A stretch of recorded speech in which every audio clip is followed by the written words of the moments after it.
Então, na aula de hoje, né, nós vamos ver correias em V.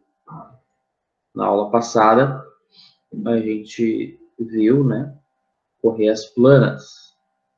Então, a evolução das correias, né, veio aí com as correias em V, correias sincronizadoras, né, que acabaram sendo, então, muito utilizadas durante os anos, tá?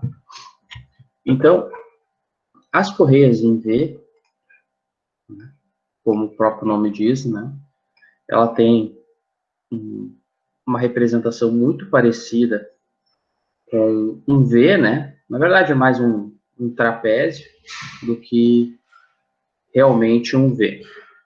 Então, as dimensões das seções transversais, né, das correias em V, elas são padronizadas, né, pelos fabricantes.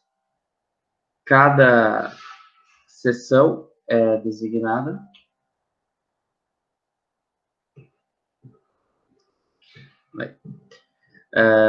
cada seção, então, é designada por uma letra do alfabeto, né, para o tamanho, né, que ela representa, né.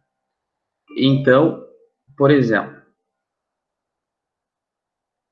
a seção A, tá? Seção de correia A, ela é uma seção em polegadas, tá? Ela tem as dimensões. Então, esses valores A, B, C, D e E, né, originalmente são em polegadas, mas a gente já traduz, né? Mas às vezes, quando a gente vai comprar uma correia, por exemplo, a gente vai comprar uma B75. Tá? Então, o que é a B75? É a seção da correia B, né? Então, são essas dimensões, largura, espessura, né? Diâmetro mínimo da roldana e o intervalo de potência para a correia, por exemplo. E essa dimensão, essa seção D, né? Ela é em polegadas, tá? Mas a gente já tem, né? Então, valores em milímetros para elas, né? Então, os tamanhos já são métricos, tá? São designados por números. Embora esses não tenham sido incluídos aqui, né? O procedimento para analisá-los e desenhá-los é o mesmo que se apresenta, tá? Dimensões, tamanhos mínimos de rodona e intervalo de potência para cada uma das seções designadas pelas letras, pelas letras A, B, C, D e E, né? Estão na tabela 17.9, que é a tabela aqui de baixo, né? Então, como falei, tu quer uma correia seção B, né, uma B75, ela vai ter largura, essa largura A, né, que é essa dimensão aqui, 16 milímetros, a espessura B, que é a altura aqui, né, 11 milímetros, o diâmetro mínimo da roldana que tu vai poder utilizar nela é 135 milímetros, o intervalo, então, de quilowatts, né, de potência, aí de 0,7 a 18,5. A seção, as seções, né, A, B, C, D, elas têm um número, um tamanho, né, a correia padronizado, né? Como eu falei para vocês, que uma correia plana, tu faz a emenda dela. Correia em V não tem como fazer. Então, a gente tem tamanhos padrões, né? Então, aqui, por exemplo, pegar uma B de 1950 milímetros. Então, tem 1,95 m, né, de circunferência essa correia. Ah, não dava para ser essa. Bom, daí tem 1,875 e a de 2000. Né? Então, tem esses intervalos, esses tamanhos pré-estabelecidos.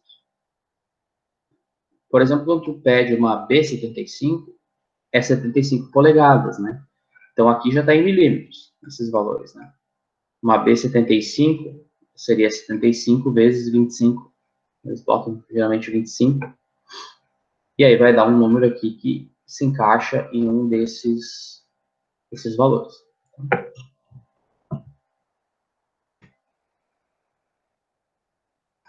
Conversão de comprimento, tá? Para especificar uma correia em V, dê a letra da seção da correia, então A, B, C, D ou E, seguida pela circunferência interna em polegadas. Então, como eu tinha falado para vocês, a B75. Tá? É uma correia de seção B que possui uma circunferência interna de 1.875 milímetros. Tá? Então, essa é a maneira de especificar uma correia, seção e a circunferência interna, que é padronizada, estão aqui, né? Mas aqui está em milímetro. Então, essa seria a B75, né? 1875. Cálculos, então, envolvendo o comprimento de correia, geralmente se baseiam no comprimento primitivo. Tá? Para qualquer seção de correia considerada, comprimento primitivo é obtido adicionando uma quantidade de circunferência interna. Tabelas 17.10, que é esta aqui, né, das circunferências. Então, nas tabelas 17.10 e 17.11, a gente tem, então, na 17.10 a gente tem os comprimentos da circunferência, e na 17.11, que é essa tabela aqui de cima, ó, a gente tem, então, a quantidade a ser adicionada de acordo com a seção da correia, tá? Para a gente ter o diâmetro primitivo dela. Então, a gente tem a circunferência da correia e tem essa relação aqui, uma quantidade a ser adicionada, para a gente chegar no diâmetro, no comprimento de diâmetro. Comprimento primitivo, pessoal. Porque o que a gente tem é uma circunferência interna da correia, né? Então, a gente precisa, por exemplo, uma correia B75, a gente sabe que tem 1.875, a gente vai ter que vir aqui, seção B, 45 milímetros, e somar 45 milímetros mais 1.875. E vai dar, então, uma correia B75 com comprimento primitivo de 1.920 milímetros. Análogo a isso, então, os cálculos de razões de velocidade são feitos utilizando diâmetros primitivos das roldanas. Tá? E por essa razão, os diâmetros declarados são usualmente entendidos como diâmetros primitivos, ainda que não sejam sempre assim especificados. Tá? Então, a gente também, né, tem que tomar cuidado, no caso, com os diâmetros das roldanas.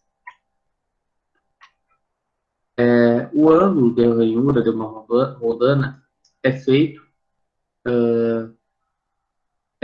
algo menor que o ângulo de seção da correia. Para quê? Para que realmente haja, né? Então, o ângulo da ranhura da roldana é um pouco menor, né, que o ângulo da seção da correia. Para que a correia, então, se acunhe na ranhura. Então, para ela realmente se encaixar ali, né, aumentando o atrito. O valor exato do ângulo, né, depende da seção da correia, do diâmetro da roldana e do ângulo de contato. Se esse é feito muito menor do que aquele da correia, a força requerida para puxar a correia para fora da ranhura, à medida que a correia deixa a polia, será excessiva. Então, os valores ótimos são dados na literatura comercial. Os tamanhos mínimos das roldanas estão na tabela 17.9. Para os melhores resultados, uma correia em V deverá ser operada bem rápido. 20 metros por segundo é uma boa velocidade. Problemas podem ser encontrados se a correia operar mais rápido que 25 metros por segundo ou mais devagar. que 5 metros por segundo. Então, a correia ela foi feita para se movimentar numa velocidade, numa faixa de velocidade, então, entre 5 a 25, né? Digamos que o ponto ótimo seria 20 metros por segundo. Né?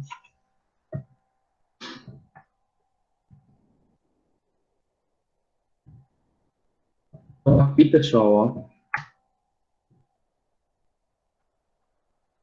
seção da correia.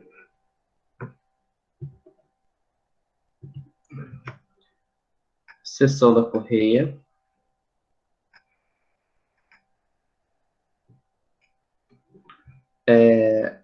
O diâmetro primitivo da rodana, então, por exemplo, pegar uma de 125, uma B, um diâmetro de rodana de 125. Tá?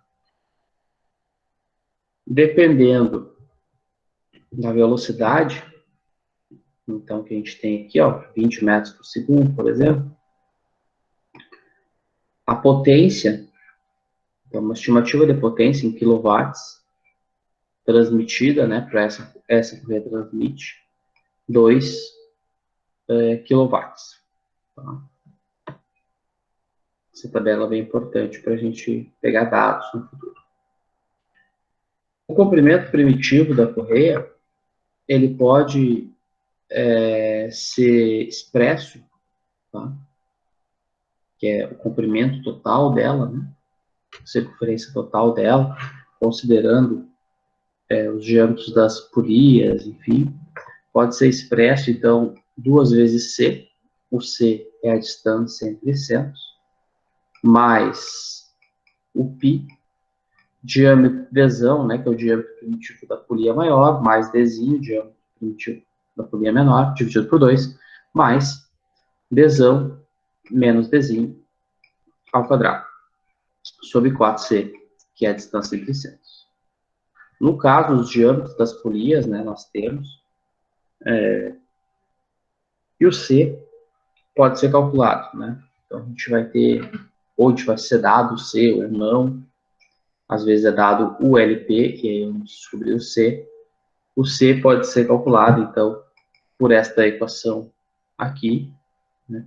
Onde a gente entra com os diâmetros, com comprimento primitivo, né? Basicamente são essas 3 variáveis, e a gente acha, então, a distância entre centros. Beleza?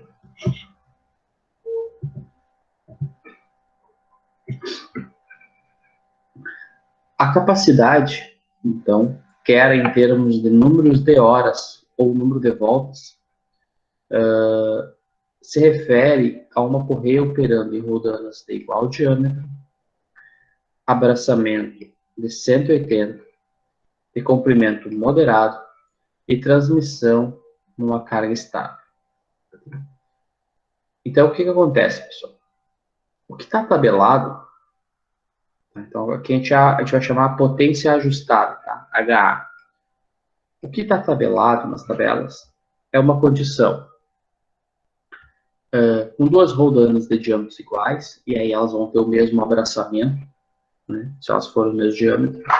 E a gente sabe que dificilmente nós temos 2 polias iguais, né, 2 rodanas de diâmetro iguais. Então, a gente tem que considerar, vai ter um fator de correção para isso. Comprimento moderado, a gente quer uma fórmula que atenda do comprimento pequeno ao comprimento grande, né? E transmitindo uma carga estável, mas às vezes a gente sabe que as cargas não são estáveis. Então, desvios dessas condições, como é que a gente vai fazer tabelas para várias cargas, para vários diâmetros? Então, o que o pessoal faz, né? Que nem rolamentos, que nem outras coisas que a gente já viu, faz fatores de correções, né? E usa, lá, no caso, lá, a vida infinita do rolamento, 1 milhão de ciclos, né? Que a gente fazia.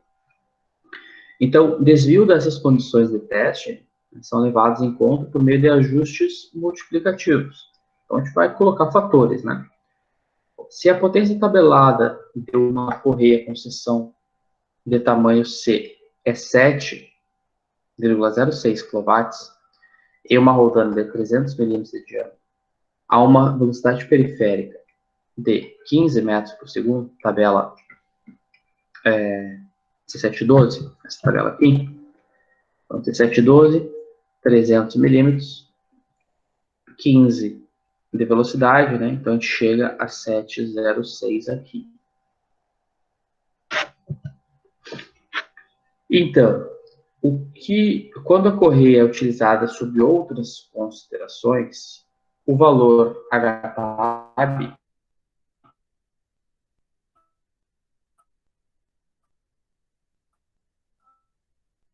é ajustado como segue.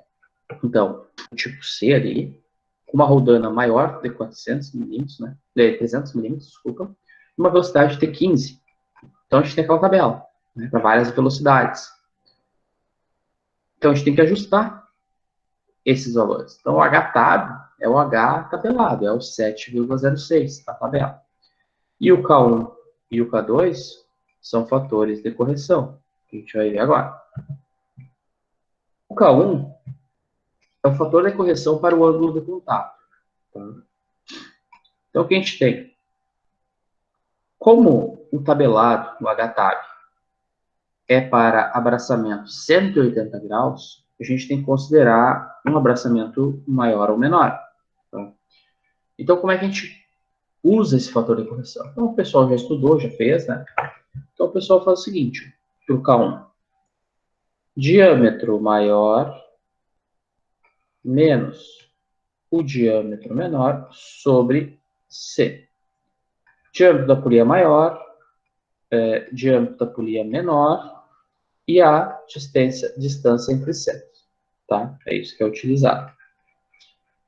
Isso aí vai dar um valor. Vai dar, digamos, 0,7. Vou pegar o valor de 0,7 aqui.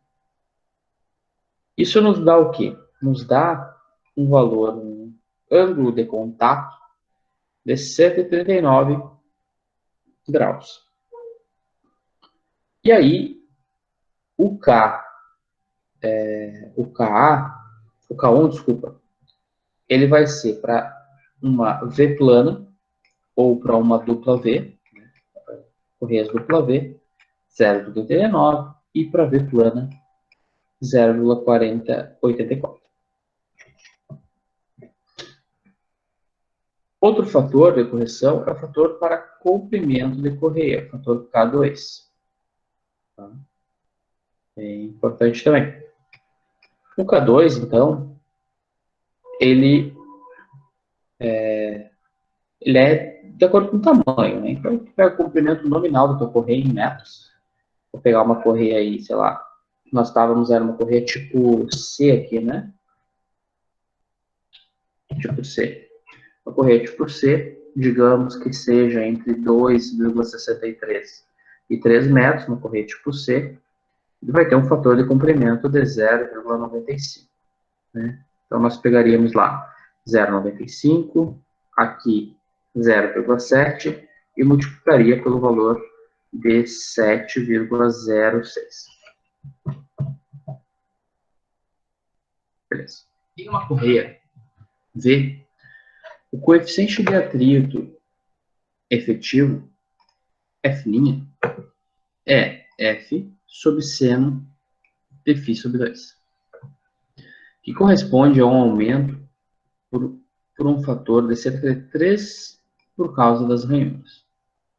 O coeficiente de atrito efetivo, F', é algumas vezes tabelado contra os ângulos de ranhura de Roldana, de 30, 45, 34, 38, obtendo valores tabelados de 0,5, 0,45 e 0,4, respectivamente. Revelando, então, um coeficiente de atrito material da correia de metal, né? Quando temos correias de metal, de 0,13 para cada caso. A Gates Rubber Company declara que seu coeficiente de atrito efetivo é 0,5123 para ranhuras. Assim, F1 menos F2, F1 menos FC lado tracionado menos a força centrífuga sobre lado bambo menos a força centrífuga é igual ao exponencial de 0,523 vezes o ângulo φ. Beleza? A potência de desenho, potência de projeto, né, ela é a potência nominal a ser transmitida, ok? Tem que ter cuidado com essas fórmulas, né? O HA e o HD são diferentes.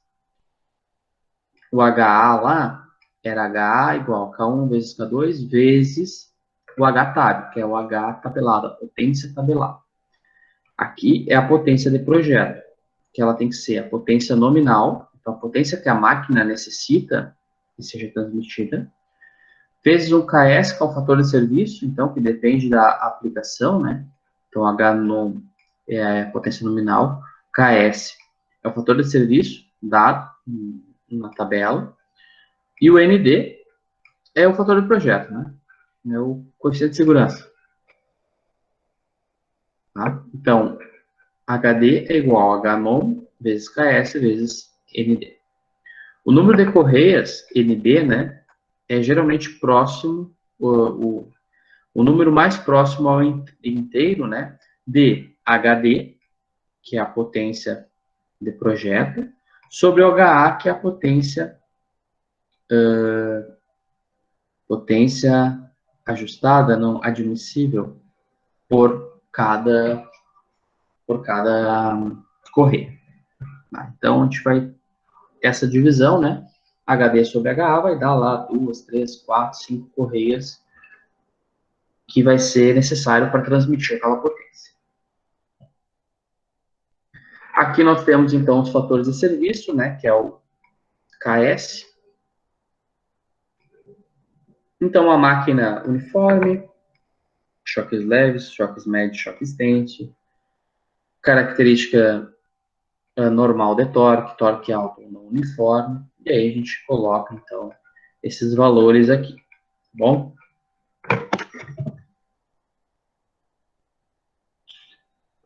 As tensões nas correias. Então, novamente, essa figura, né, muito parecida com a correia plana. Então, a gente tem a correia num ponto A, então ela está sendo tracionada, e ela se desloca, então, está indo nesse sentido, né, se desloca para o ponto B.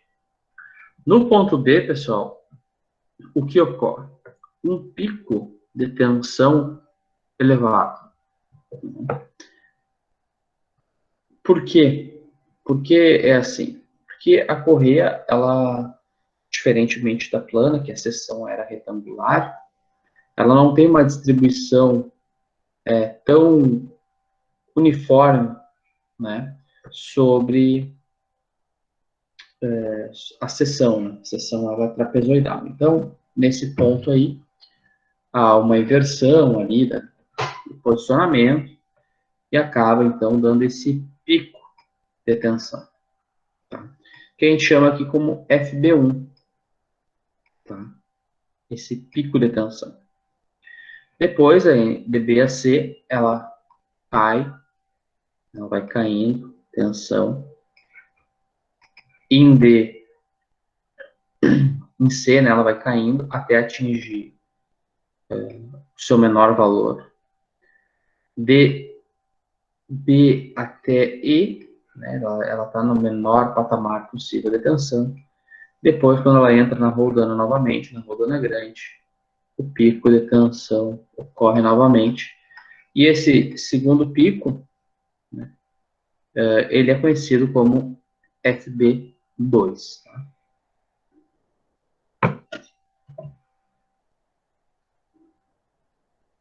Alguns parâmetros para correia,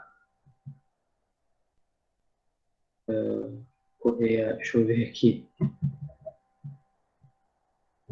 Alguns parâmetros para correia em V, tá? São a seção da correia, o KB e o KC. Então, tá aqui os valores de KB e KC são os fatores que a gente vai utilizar em alguns cálculos aí.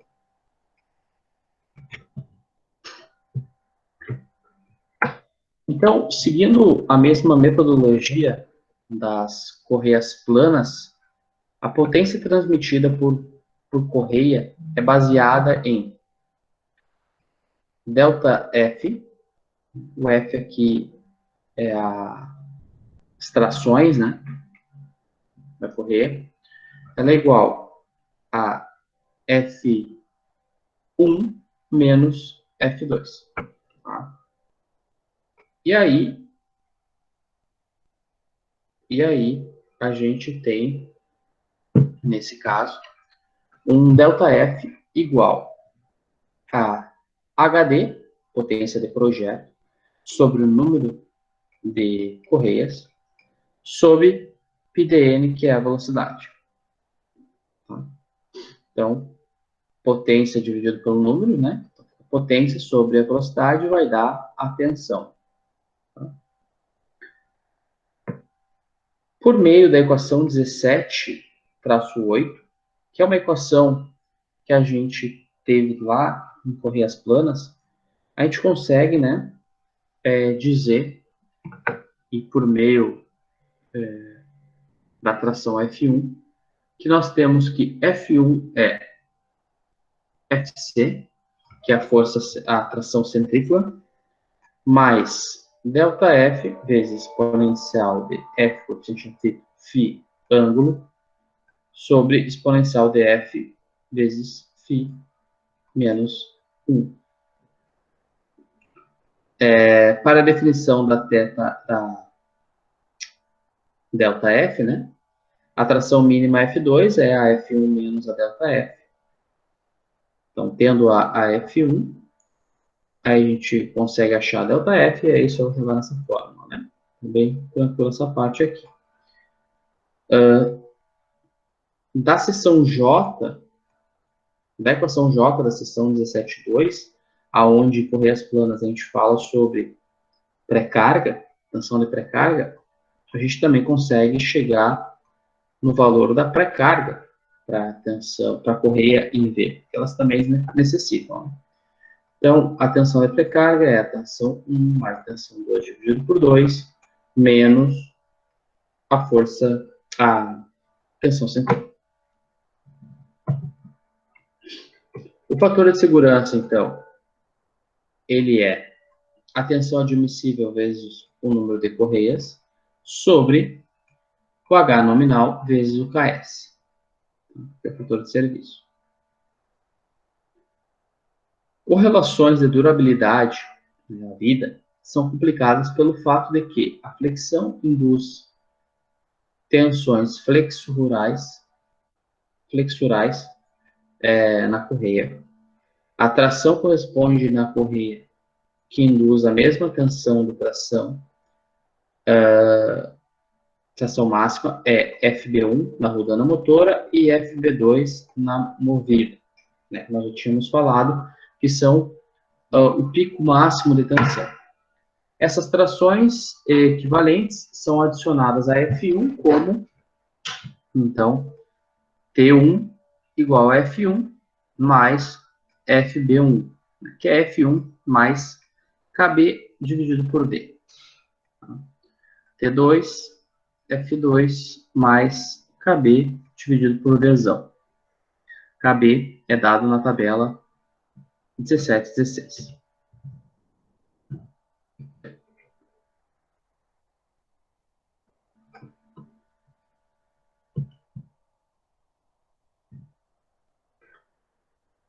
A equação de compensação para a tração versus o número de voltas, que é bem importante, utilizada pela Gates Rubber Company, é da forma T elevado na B igual a NP igual a K elevado na B. Tá? Porém, onde o NP é o número de voltas, passagens, e B é aproximadamente 11. Então, B é aproximadamente 11, NP número de voltas, o T essa fração máxima aqui dessas duas e o B é 11. A regra de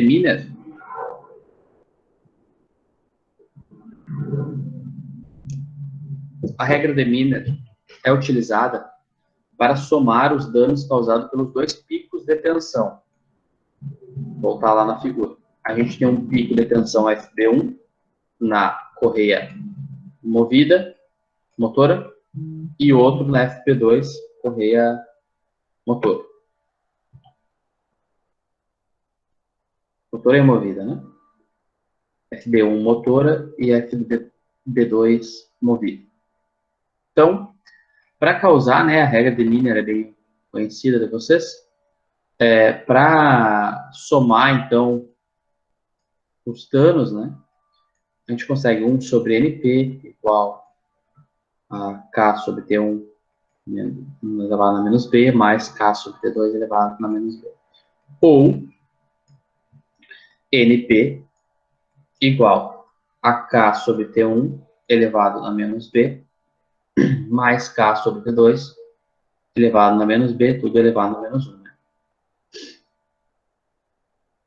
Fazendo algumas manipulações aqui, o tempo de vida T em horas, né, falando em tempo, pode ser considerado, então, por essa equação.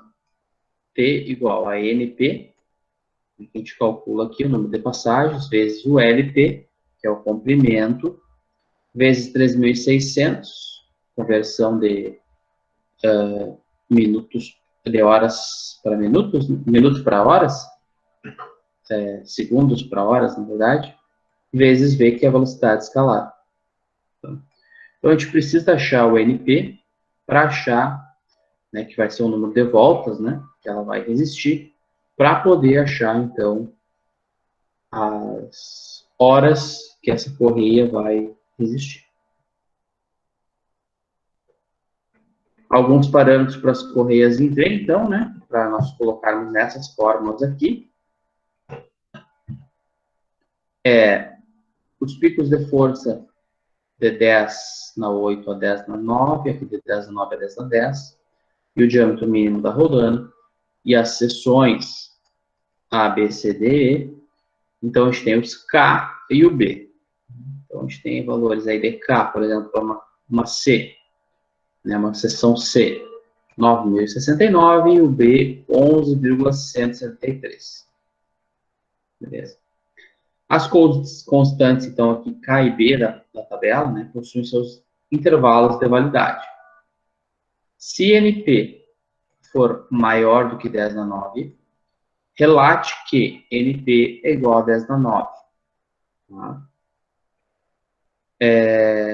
E T vai ser igual a NP vezes LP sobre 3.600V. Então, assim, deu 5 vezes 10 na 9, o NP. Relata, então, coloca no cálculo aqui, ó, coloca 10 na 9. Tá? Então, sem depositar confiança em valores numéricos, além do intervalo de validade. Ok?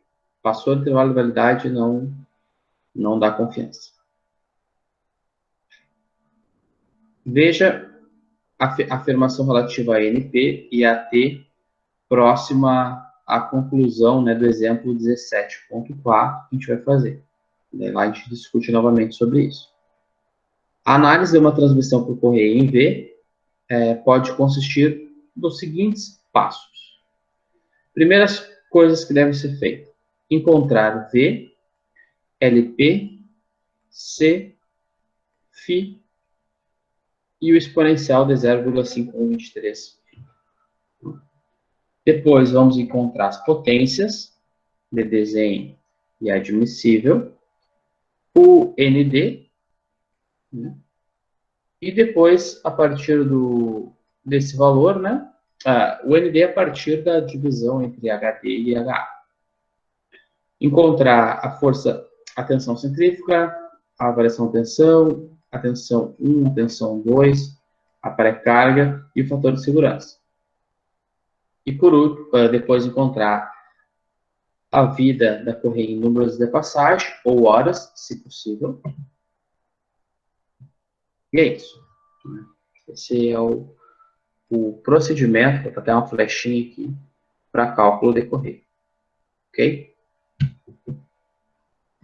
No exemplo 17.4, então, diz que um motor de fase dividida com 7,46 kW, rodando a 1.750 revoluções por minuto RPM, é utilizado para acionar uma bomba rotativa que opera 24 horas por dia.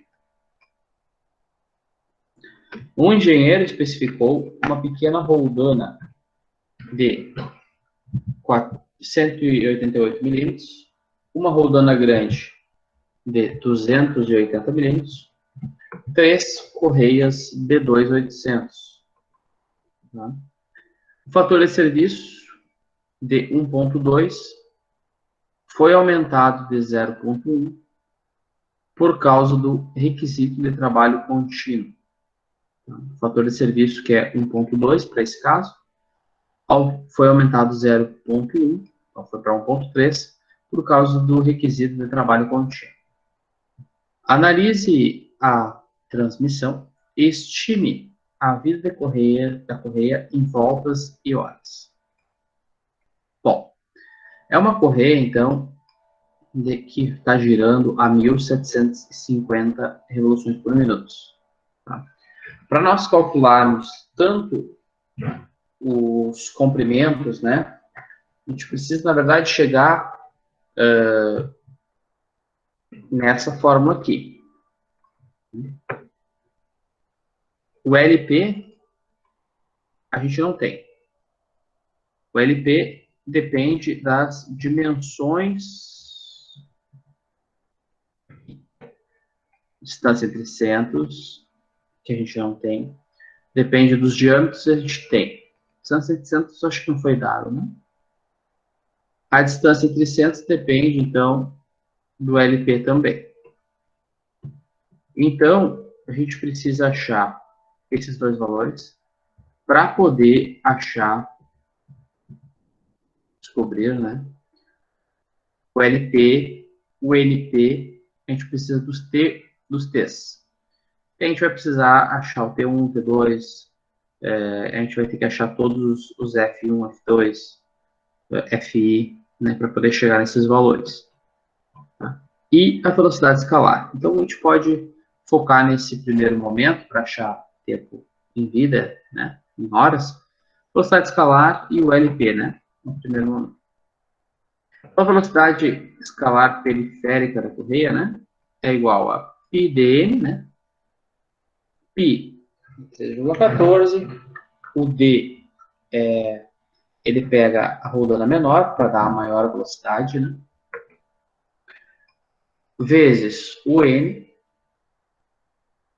1.750, dividido por 60, para dar em metros por segundo, e dá 17 metros por segundo. O LP, pessoal, ele é o quê? Segundo as tabelas. Vamos lá. Tabela 17.11. O LP, comprimento primitivo da correia, ele vai ser o L, comprimento da correia, que ele já deu aqui, ó, uma B2800, mais esse LC. O que é esse LC? É aquela correção, aquele valor de correção do diâmetro, de acordo com o diâmetro das roldanas. Tá? Vamos voltar lá para mostrar.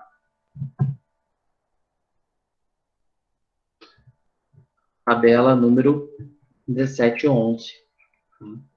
Seção da correia, uma seção B, conversão, então, do comprimento da referência interna para o comprimento primitivo. Então, a gente tem que adicionar em correias do tipo B, 45 milímetros. Então, vai ser 2.800 mais 45. Nós vamos ter o LP, desculpa. LC, então, 45. O L, comprimento da correia, está aqui, 2.800. 2.800. 2.845, que é o nosso LP. Ótimo. Com o LP, agora a gente consegue achar o C, a distância entre centros. Né? Então, a gente coloca 0,25, que é um valor fixo, 2.845 menos a soma de 280 mais 138, mais raiz quadrada, né, os valores.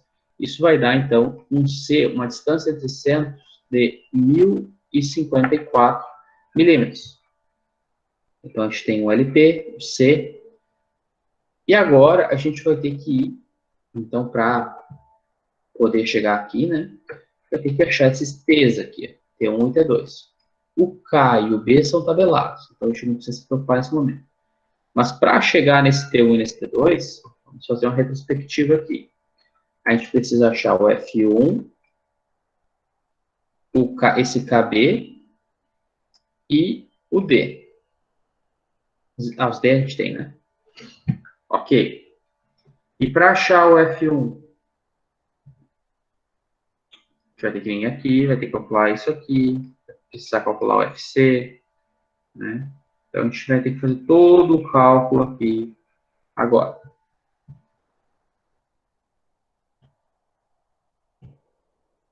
Então ele já começa, né, achando aí o valor de φ, que vai ter que colocar na fórmula, né, que é igual ao ângulo de abraçamento,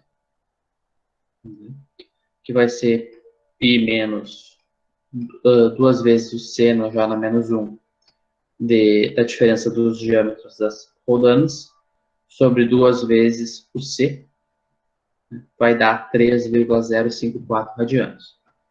E a gente já usa aquela relação já para facilitar, ele já calcula exponencial de 0,5123 vezes o ângulo φ, já para facilitar o cálculo depois, né? 4,781. Beleza. E quando a gente vai calcular o F1 aqui, ó, da equação 1723, a gente já usa esse 4781 aqui, ó, só para explicar por que ele calculou antes, né? Aí, pessoal, interpolando a tabela 1712, que é essa tabela A, que a gente não tem o valor para 17, ó. A gente tem para 20 e para 15. Então, a gente pega um valor intermediário aqui, de 17, que ele interpolou para achar. E aí a gente vai ter lá um H tabelado, uma potência tabelada de 13,5 para aquela correia B2800.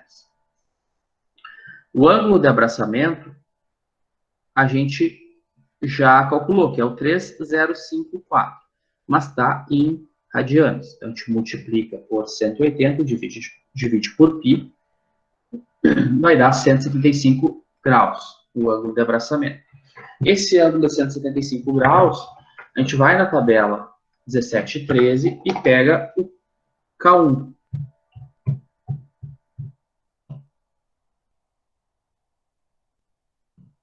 Aqui, ó. 175, agora eu não lembro. Acho que sim, né? E acha o K1.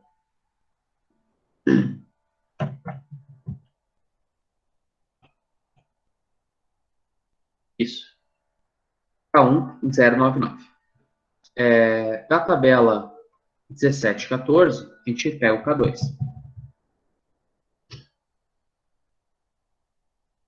K2, fator de correção do comprimento da correia. Correia tipo B. O tamanho era 2.845, né? Então, aqui, 1,05.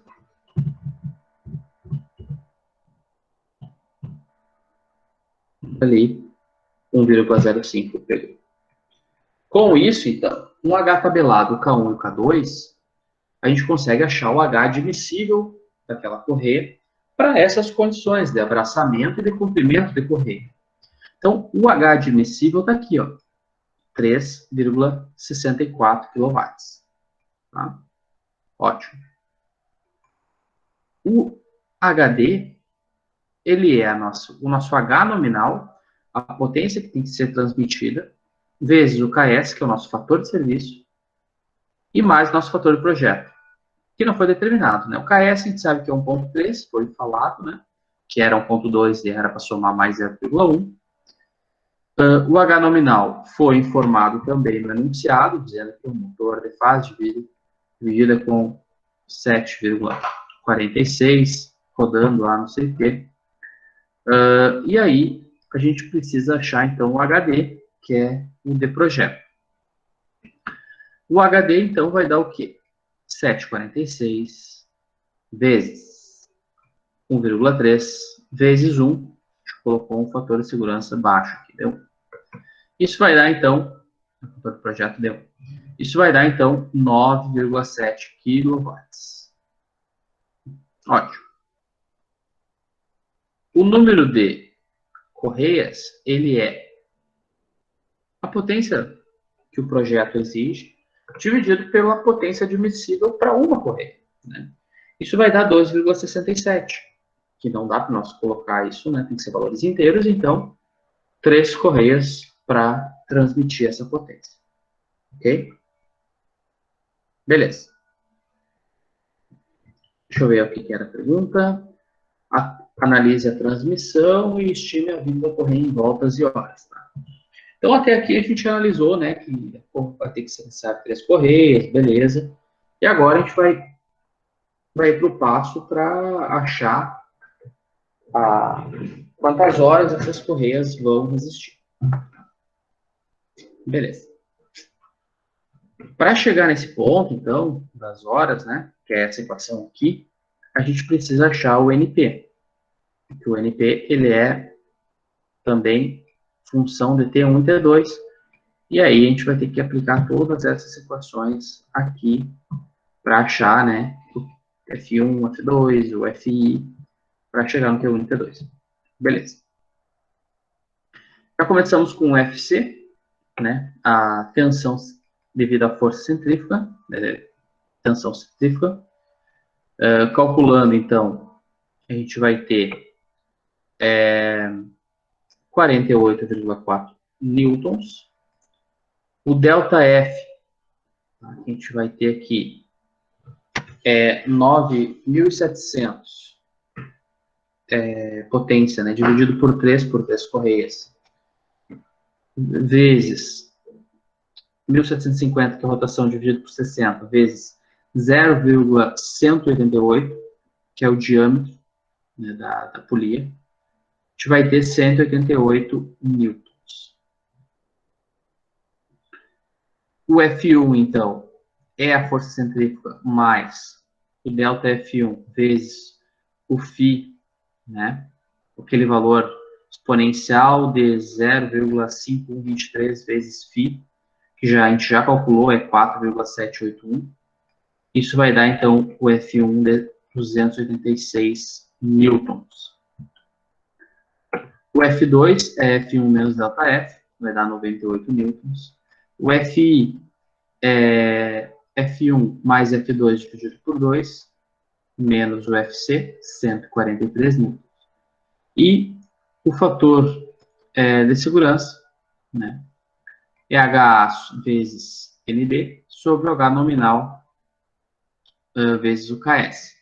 Vai dar 1,13 nesse caso. Para calcularmos a vida, então, qual é a grande importância? A grande importância é que o FB1 e o FB2 são os picos que as correias dão, né? Esses picos, eles têm que ser considerados no cálculo. Então, por isso que a gente não usa FB1 e FB2 só e já calcula. Então, a gente tem que somar as parcelas, que é o que é feito aqui, ó, para achar o T1 e o T2. Então, o F1 e o F2, desculpa, T1 e T2, é F1 mais, né, esses picos, o FB1 e o FB2. O FB1, ele é o KB dividido por D. Tá? Esse KB a gente pega da tabela 1716. Né? Nesse caso, 576 aqui. Deixa eu olhar lá, velho. KB para uma seção B, que estava errado, ó. 65. Então, pode arrumar aí no livro, hein? Não é KB 576, é 65. No exercício que tá certo. Tá errado aqui nessa parte aqui. Vou até destacar com a caneta aqui. Tá errado isso aqui. É 65. Então, o FB1 é KB sobre D, vai dar 65 sobre 188, vai dar 346 litros. E o KB2, o FB2, é 65 dividido por 0,28, que é a polia maior, vai dar 232 mil. Logo, o T1 e o T2 vão dar, então, 286 mais 346, 632. 286 mais 232, 518. Então, T1 e T2, ok. T1 e T2, ok. E agora, a gente vai, então, para o cálculo do NP, o número de passagens, que é bem importante nesse caso. O número de passagens aí vai dar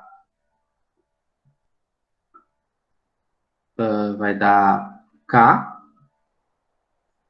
é K sobre T1, né, elevado na B, na menos B, mais K sobre T2, elevados na menos B, isso tudo elevado na menos 1. Substituindo os valores, indo na tabela 17, 17, aqui, foi escolhida uma tabela, era B, né? Era B.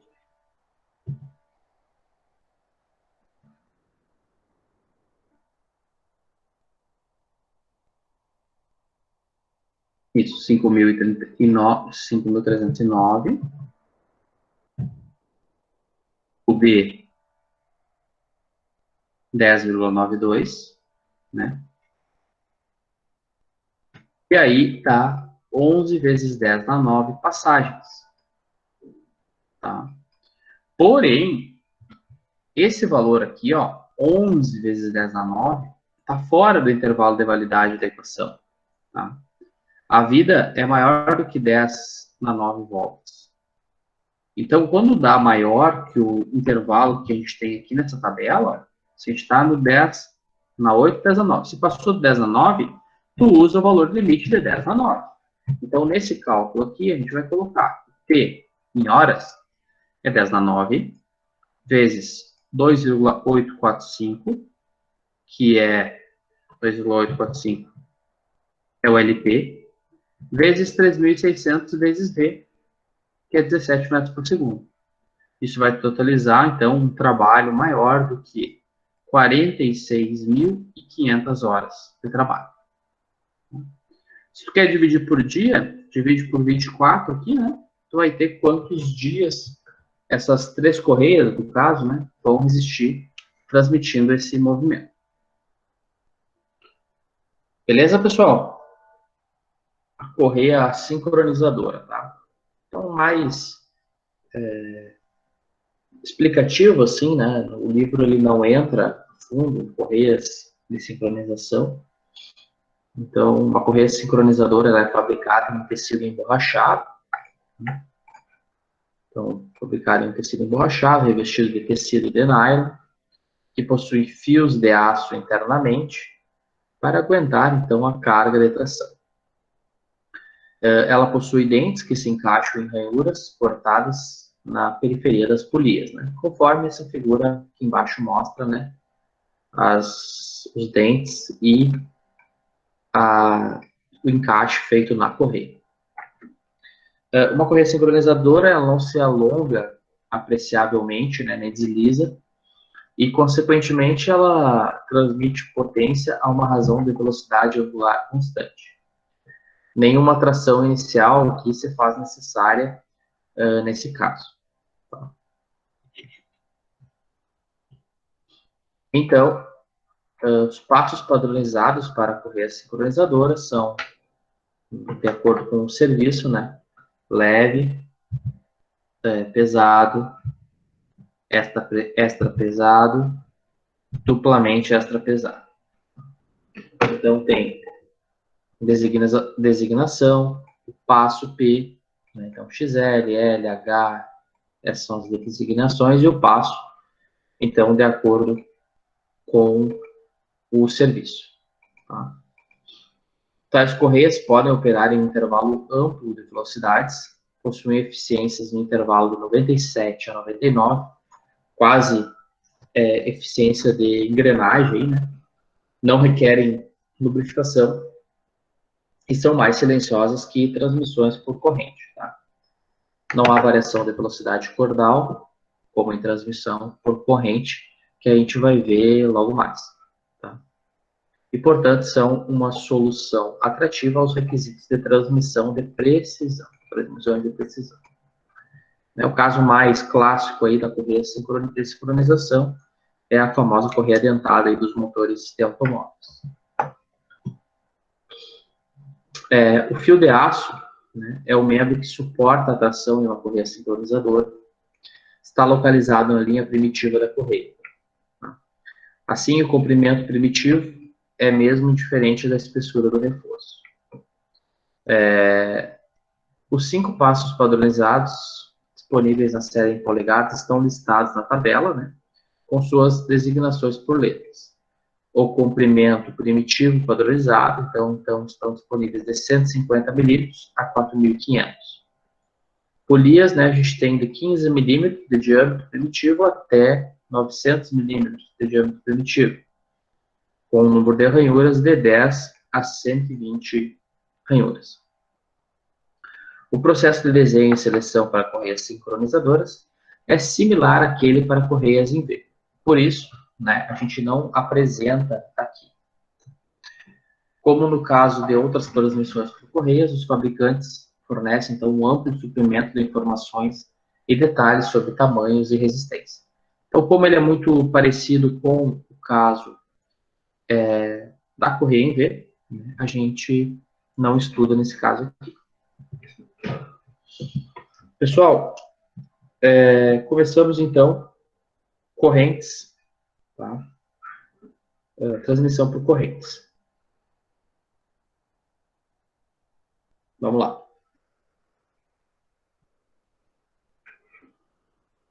Características básicas, né, de transmissão por corrente inclui, então,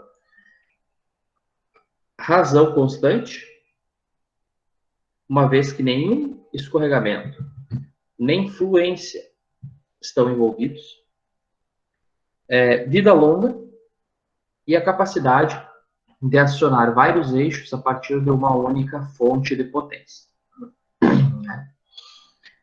Correntes de roletes foram padronizadas de acordo com os tamanhos pela ANSI, né, pela associação. A figura 17 e 16 mostra a nomenclatura. Né, o diâmetro do rolete está aqui, o diâmetro do rolete, a largura da corrente, o espaçamento de fileira, o passo. O passo, então, ele é a distância linear entre os centros dos roletes. A largura é o espaço entre as placas internas dos elos. Essas correntes são manufaturadas em 1, 2, 3 ou 4 fileiras. E as dimensões dos tamanhos padronizados estão listadas na tabela 17 e 19. Então, esse é o número da corrente ANSI, né? 25, 35, 41, 40, 50, né? O número da corrente. Nós temos o passo. Né? Deixa eu dar um zoom aqui, peraí. Nós temos o passo, aqui em polegadas e embaixo em milímetro, entre parênteses. Então, a correia 80 aqui, ó. Vou pegar aqui para ficar mais fácil. Correia 80. Ela tem um passo de 1 polegada, ou seja, 25,4, uma largura de 0,625 ou 15,88, o 3/8, não, o 5/8. Resistência à tração em libras e newtons. Então, newtons aqui, deixa eu ver, 55.600 newtons, então 55,6 kilonewtons. O peso médio dela é 25 newtons por metro. O diâmetro do rolete é 15,87 milímetros. E o espaçamento da fileira dupla, 29,29.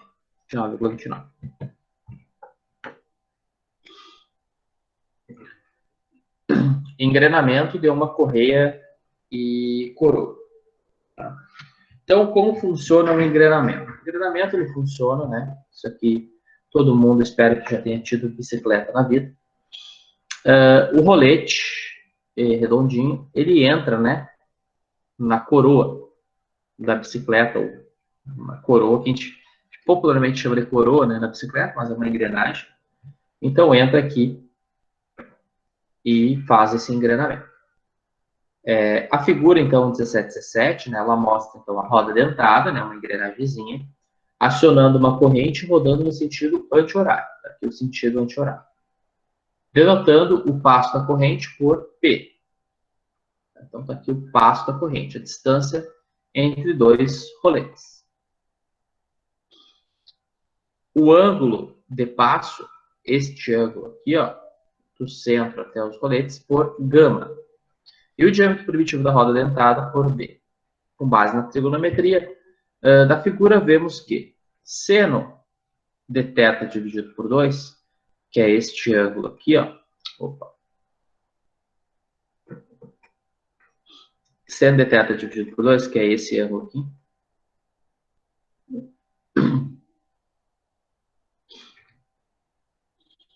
É igual a P dividido por 2, que é o passo, dividido pelo diâmetro dividido por 2.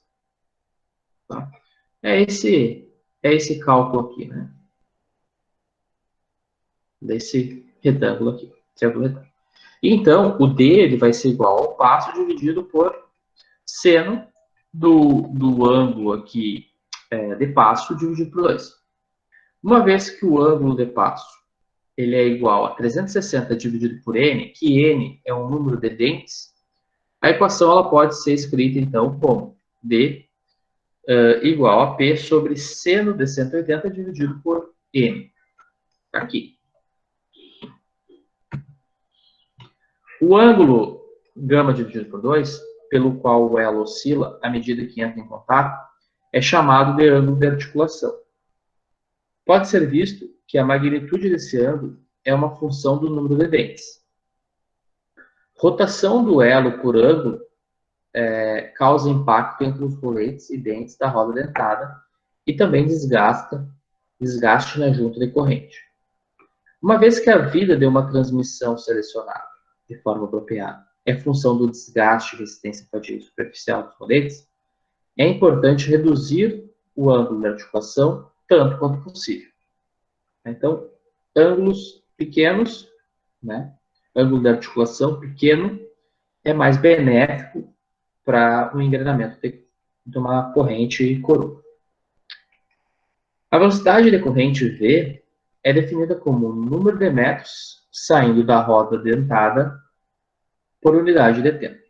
Assim, a velocidade da corrente em metros por segundo é número de dentes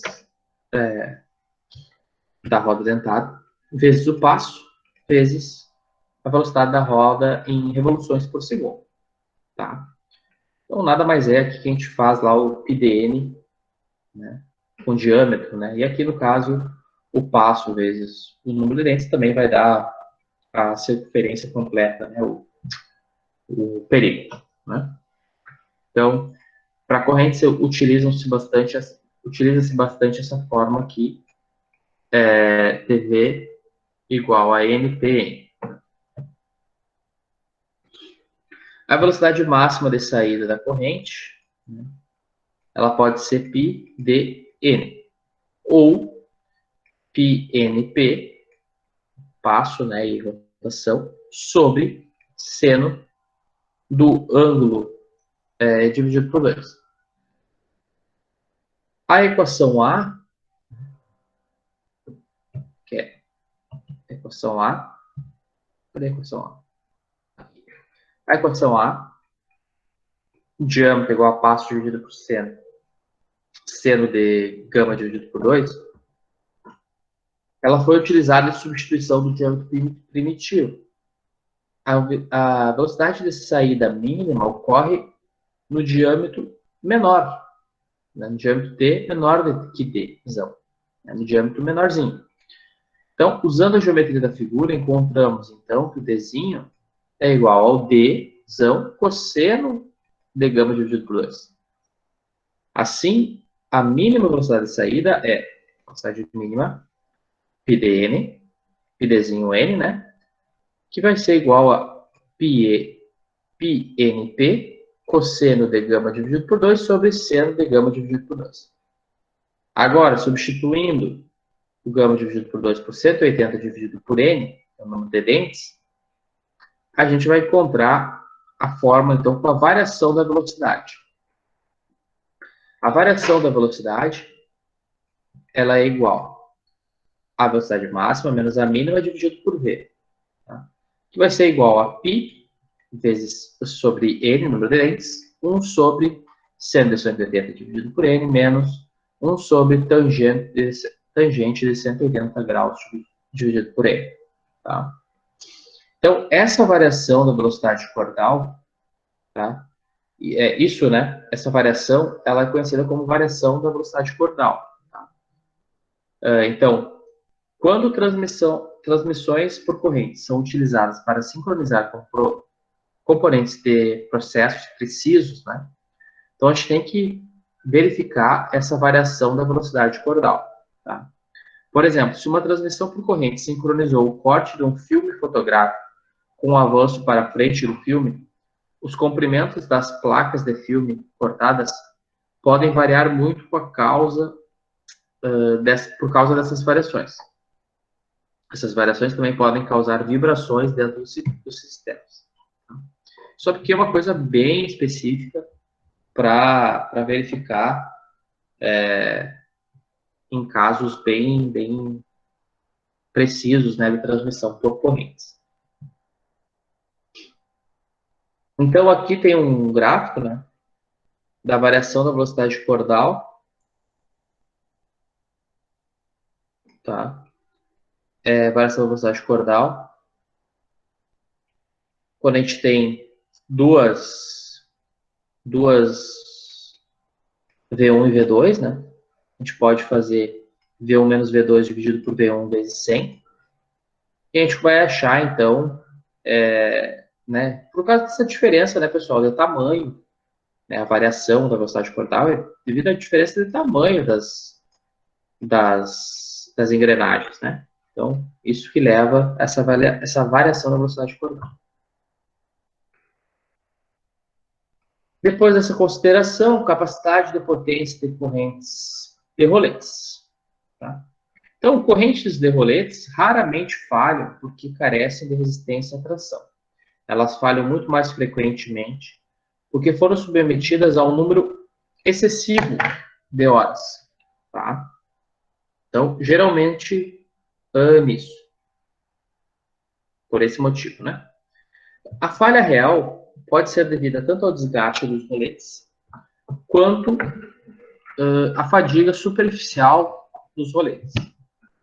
Fabricantes de correntes de roletes compilaram tabelas que dão a capacidade em cavalos de potência correspondente a uma expectativa de vida de 15 kWh para várias velocidades de correias dentadas. Essas capacidades, então, elas estão relacionadas à tabela 17 e 20 para rodas dentadas de 17 dentes. A tabela 17 e 21 mostram os números de dentes disponíveis em rodas dentadas de um supridor. De um supridor aqui é de um fornecedor. Tá? A tabela 17 e 22 lista os fatores de correção de dentes para outras quantidades além de 17 dentes. E a tabela 1723 apresenta os fatores de fileiras múltiplas. As capacidades de correias baseiam-se no seguinte: 15 mil horas de trabalho, fileira única. Proporções ANSI, fator de serviço unitário, coeficiente de segurança. 100 passos de comprimento, lubrificação recomendada, alongamento máximo 3%, eixos horizontais, 2 rodas dentadas de 17 dentes. O que é isso, pessoal? Essa tabela, 1720, respeita tudo isso aqui. Então é um monte de porém, né? Então não tem como fazer milhares de tabelas, né? Ou achar um cálculo, é muito complexo. Então o pessoal faz aqueles fatores de correção e a gente vai ver mais adiante. Então aqui, tabela 1720, capacidade designada de corrente de roletes de fileira única. Passo único para uma roda dentada de 17 dentes. Tá? Então, aqui nós temos a velocidade da roda dentada em revoluções por minuto. Vou pegar uma de 600. E aí, a gente vai verificar se são as correias do tipo A, B ou C. Tá? Só me deixa eu olhar aqui, relembrar o que é essas tipo A, tipo B, tipo C, que eu não lembro de cabeça.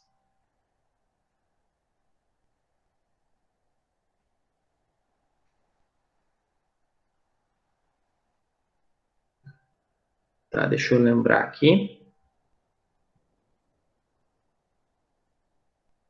E aí aqui está o número da corrente ANSI, né? Corrente 25, 35, 40, 41, 50, 60. São as correntes aí. Só deixa eu lembrar aqui. Tipo A, tipo B, tipo C. Ah, tipo A. Eu lembrava que tinha uma coisa assim. Tipo A aqui, ó. Né? E aí tem essa linha tracejada aqui que divide a tipo A e a tipo B e a tipo C. Lá tem outra tracejada, né? A tipo A, pessoal, é lubrificação manual ou por gotejamento. A tipo B é lubrificação de disco ou por banho. E a tipo C, lubrificação por corrente de óleo. Tá? E a tipo C, linha, está fora do escopo, não. Tipo C, linha está aqui, no outro resto da tabela. Tabela muito grande, né? Tipo B aqui, a tipo C aqui, né? C, e aqui a tipo C linha, aí é mais específica ainda. Beleza, então essa aqui a gente entra com velocidade da roda, o tipo esse tipo, então, tipo A, tipo B, tipo C, é o tipo de lubrificação que ela vai ter, e a gente vai selecionar a corrente, vai pegar a corrente, né, e vai selecionar, no caso, a gente vai saber a potência que ela resiste, né, ela é capaz de transmitir, a capacidade dela.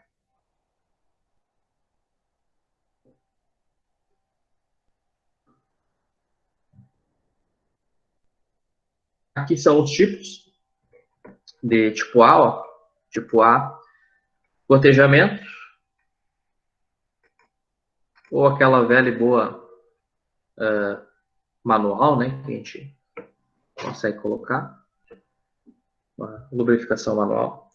B, lubrificação de disco ou por banho, né, então a correia passa aqui no óleo e se lubrifica. E o tipo C, no caso, é a por corrente de óleo. E daí a gente tem, então, nos pontos corretos, né, tem uma bombinha e tal, fazendo essa lubrificação. Outra tabela, né, pessoal, é a tabela 1721, número de dentes de roda dentada de fileira única, disponibilizada por um fornecedor. Então, pegar lá a correia dentada, a roda dentada 60, 80. Número de dentes disponíveis em rodas dentada, 8, 60, 62, 65, todos esses valores aqui. Tá? De 8 a 60 e mais todos esses valores, essas exceções aqui estão mencionadas, né? De 8 dentes a 60 e todos esses valores aqui também. O fator de correção de dente, K1. Número de dentes da roda dentada motora, tá? Então, motora, 15. Aí a potência, o Q1, potência pré-extremo. Q1, potência pós-extremo, tá? Vai ser 1, porque o padrão, né, dessas tabelas é uma correia dentada, 2 correias dentadas com 17 dentes, né? Aí agora tem uma correia dentada motora com 20 dentes. Aí o K1 vai ser 1,19 ou 1,28. Fatores de fileiras múltiplas, K2. Aqui. Tá? O K2, número de fileiras. Fileiras das correntes, né? 1, 2, 3, paralelas, 4, 5, 6, 7, 8. Então, o K2 está aqui. Para uma fileira é 1, para 2 fileiras 1,7, para 3 fileiras 2,5 e assim sucessivamente.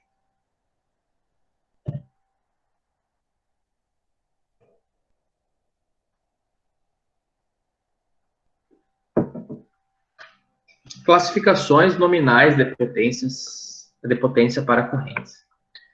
A resistência às fadigas das placas de elo conectoras governa a capacidade a baixas velocidades.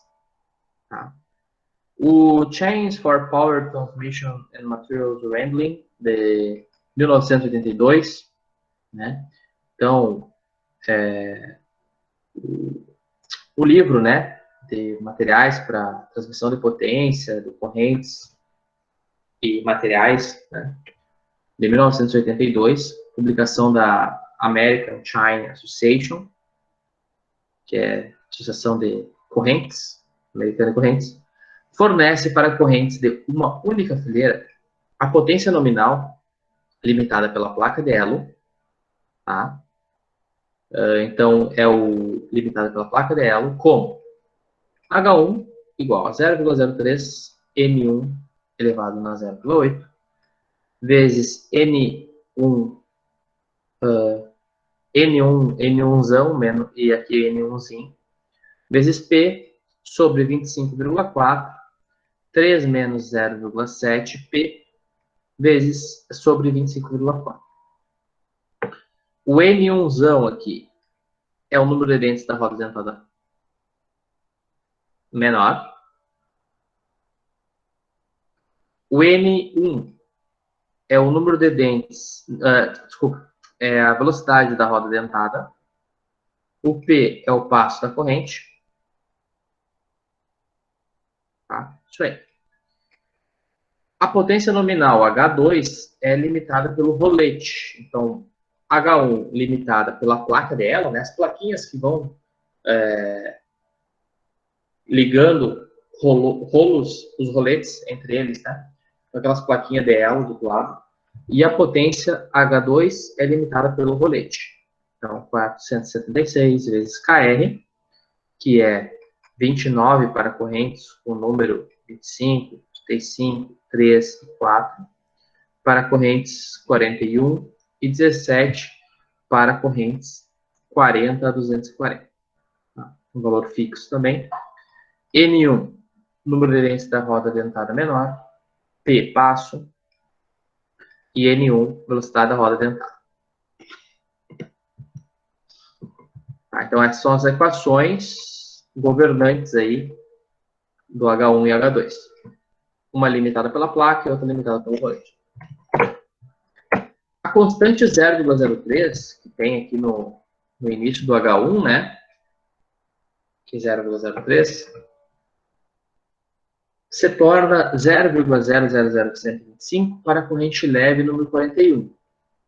A potência nominal da tabela 1720 é H0, que é a mínima, potência mínima entre H1 e H2. Por exemplo, para uma corrente com 17 dentes, uma rotação de 1000 revoluções por minuto, uma corrente número 40, com passo de 12,5. A equação do H1 vai nos dar 3,92 kW, que é a equação por placa de elo, né? A equação governante por rolete vai nos dar 15,9 kW. Então, o que diz isso? A plaquinha, aquela de ligação, ela quebrará se, por exemplo, se a gente quiser transmitir 4 kW, ela vai fraturar. Se nós transmitir a mesma, para fraturar o rolete, 15,94. Então, o nosso ponto mais fraco, né, é as plaquinhas, os elos de ligação. Então, para nós ir na tabela 1720, pegar o HTAB, a gente vai ter que achar um valor de 3,92, que é o valor mais baixo, né? Então, é preferível, então, ter um número ímpar de dentes na roda dentada, 17, 19, e um número par de passos na corrente para evitar o uso de elo especial. Tá? O comprimento aproximado L em passos é L sobre P, tá? Então, comprimento L em passos. Em unidade seria por passo. Tá? Seria, então, 2 vezes a distância entre centros, sobre passo, mais N1 mais N2, os números de dentes, né, dividido por 2, mais N2 menos N1 elevado ao quadrado, sobre 4π C sobre P. A distância entre centros, por sua vez, seria... Professor, desculpa só interromper. Fala. Por que tem que ser ímpar lá? Eu não entendi muito bem ali. É para fazer o engrenamento, né? Porque assim, ó, quando tu compra uma corrente, geralmente ela é, por exemplo, vem 40 roletinhos. Se tu botar uma roda dentada com um número par também de encaixes, ela não vai encaixar direito. Deixa eu achar uma figura aqui, ó.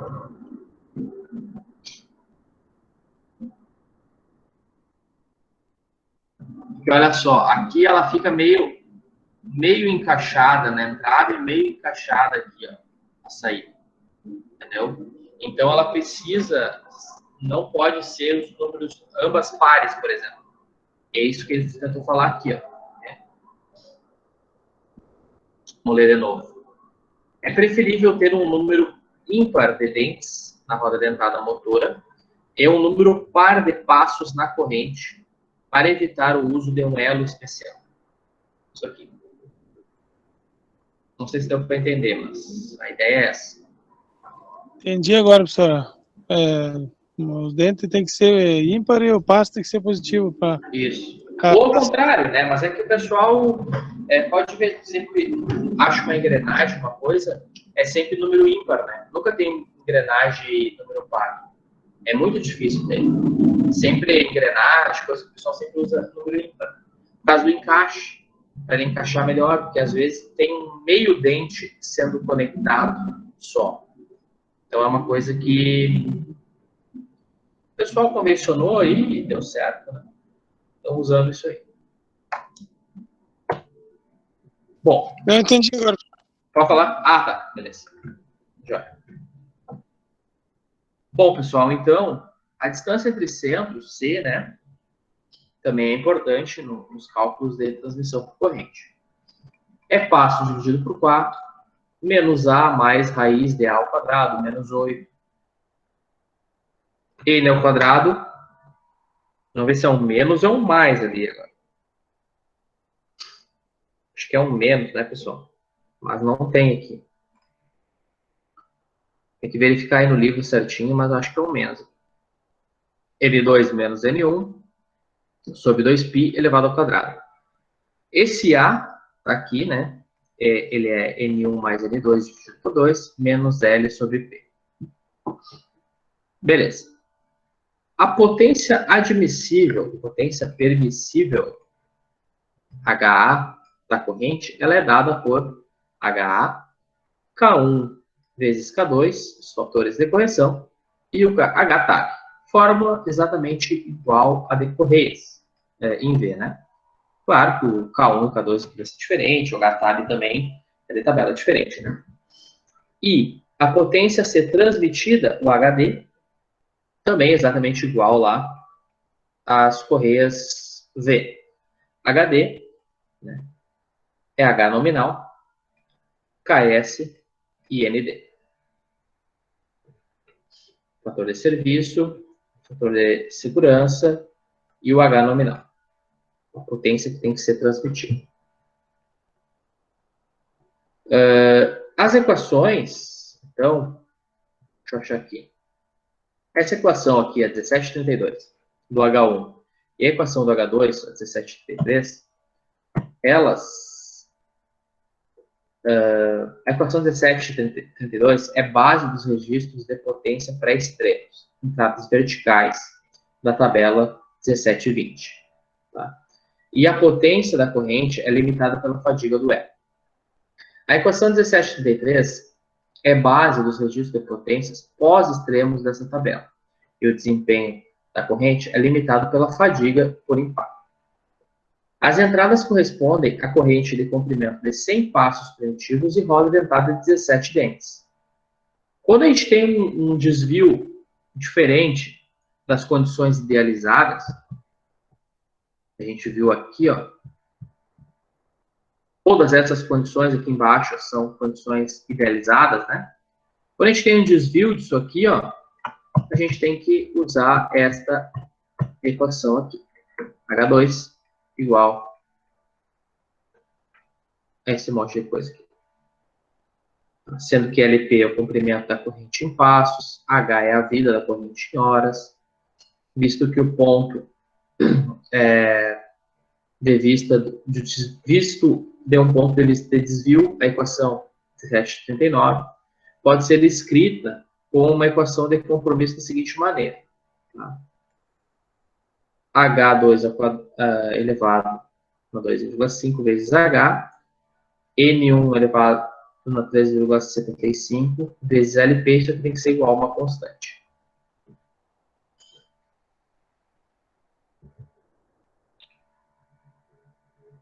Na equação 1740, tá, a gente esperaria, né, que o termo H sobre LP, na equação 1740, se esperaria o termo H sobre LP. Por quê? Dobrar o número de horas pode requerer dobrar o comprimento da corrente. Outras condições mantidas constante para o mesmo número de ciclos. Nossa experiência com tensão de contato nos leva a esperar uma carga de tração versus vida na forma de FA vezes L igual a constante. Isso aqui é fadiga, né? Na circunstância mais complexa de impacto de rolete Rucha, a Diamond Chain Company identificou a 2.5. A velocidade máxima, revoluções por minuto, para uma transmissão de corrente está limitada pelo esfolamento que ocorre entre o pino e a bucha. Testes sugerem, então, essa equação como velocidade máxima para as correntes. Beleza, vamos fazer uma rápida recapitulação aqui. Beleza, aqui nós temos, então, o número da corrente, né? A potência HTAB dela, tipos de lubrificação, o número de dente, né, que a gente tem disponibilizada, K1 e K2, onde a gente tira, com base no quê, né? No número de dentes e número de fileiras. O H1 e o H2, tá? Quando a gente tiver lá corrente fileira única, potência nominal limitada, né? Pela placa do DELO ou pela placa do rolete. Temos o C, temos o HA e o HD. E aqui, no caso, essa equação 1739, quando a gente tem desvio das condições idealizadas. Vamos lá. Um exemplo, então. 17.5. Selecione componentes de transmissão para uma redução de 2:1 de 67 kW a 300 revolução por minuto. Choque moderado. Um ciclo anormal de 18 horas por dia. Lubrificação pobre. Temperaturas baixas. Circundante sujo. Acionadora pequena de C sobre P igual a 25. Então, o que a gente tem aqui? O H nominal, né? A potência tem que ser transmitida, 67. O N1, 300 RPM. O CP, o C sobre P, comprimento sobre passo, 25. O KS, choque moderado. Se a gente for lá na tabela do KS, 1,3. Fator de desenho, 1,5. Da onde ele tirou? Ele escolheu 1,5. Aí, para facilitar o nosso cálculo, a gente, para fazer essa transmissão, né, que ele quer 2:1, a gente pega uma roda dentada de 17 dentes e a outra do dobro de dentes, né, 34. Depois, a gente usa o K1 igual a 1 e o K2 igual a 1. Aí ele usou K1 para uma fileira, duas fileiras, três fileiras, quatro fileiras. Então, o K1 igual a 1 é uma fileira. K1 igual a K2. K1 igual a 1, vamos lá ver o que é o K1 certinho. Aqui, ó, K1, fator de correção de dente. Número de dentes da roda dentada motor. Se é 17, o K1 é 1. Beleza. K2 depende do quê? Se é uma, duas, três, quatro, cinco, seis fileiras de corrente lado a lado. Tá? Então aqui ele colocou K2. Ele não sabe se vai ter que ser uma, duas, três, quatro, cinco, seis correntes. Então, para rachar o HTAB, para nós ir lá e selecionar a corrente, a gente vai ter que colocar na fórmula, né? ND, KS, H nominal, sobre K1 vezes K2. Fator de segurança 1,5, 1,3, fator de serviço, 6,67, potência transmitida, K1 igual a 1, e o K2 a gente não sabe, então fica o HTAB como 130,65 sobre K2.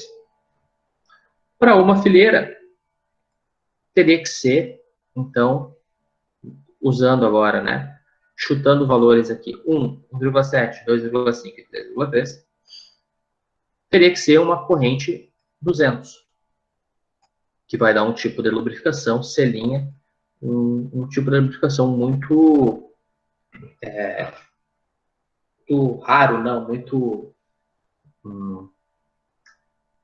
custoso, digamos assim. Para duas fileiras, dá 1,7 o K2, né? Já dá 76,85 e vai dar um número de corrente de 160. Já vai dar um tipo de lubrificação C, que é aquele tipo de lubrificação aqui, ó. Tem que ter uma bombinha, o óleo, né? Beleza. Depois, a corrente com 3 fileiras, dá 140, né? O número da corrente, já é uma fileira tipo de lubrificação B. Né? E é com 4 fileiras também, dá uma do tipo B. O tipo B já é mais comum, né? Tipo B, não precisa ter essa bomba, aqui do tipo C, né? Aqui a bombinha do tipo C, ó. Bomba de óleo, filtro de óleo, válvula, dreno, né? Toda uma função. Tipo B aqui, ó. Passou ali, né? A corrente passou, lubrificou e está lubrificado. Então, bem mais simples.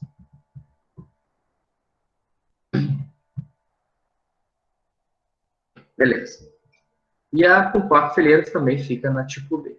Então, o que acontece? Ele, por questão econômica, e por ele dizer, né? Isso aqui vocês vão ter, como engenheiros, terão que selecionar. Ele disse o quê? Ah, é uma potência, é um ambiente, ó, uma lubrificação pobre. Não é uma lubrificação super rica, controlada, né? Uma temperatura baixa, o meio ambiente sujo. Então tem que ser uma coisa bem rústica, né? Então, ele selecionou por economia, né? Uma corrente de 130, né, número 130, que o HTAB é 54 kW. O número de passos da corrente, então, o L sobre P, né, substituindo os valores, vai dar 75,79 passos. Ok? Como a gente tem que usar passos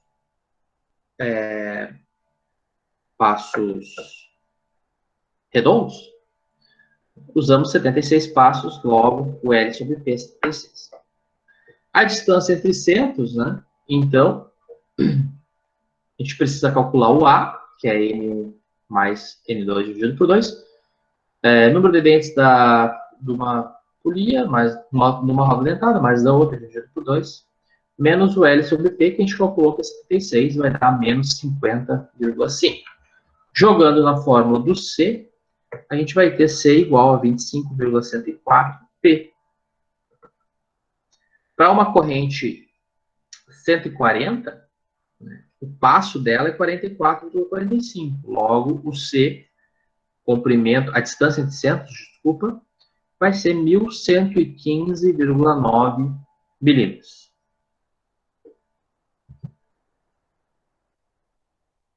Beleza? Então, foi escolhida aqui nesse caso a corrente, né, uma corrente de 3 fileiras.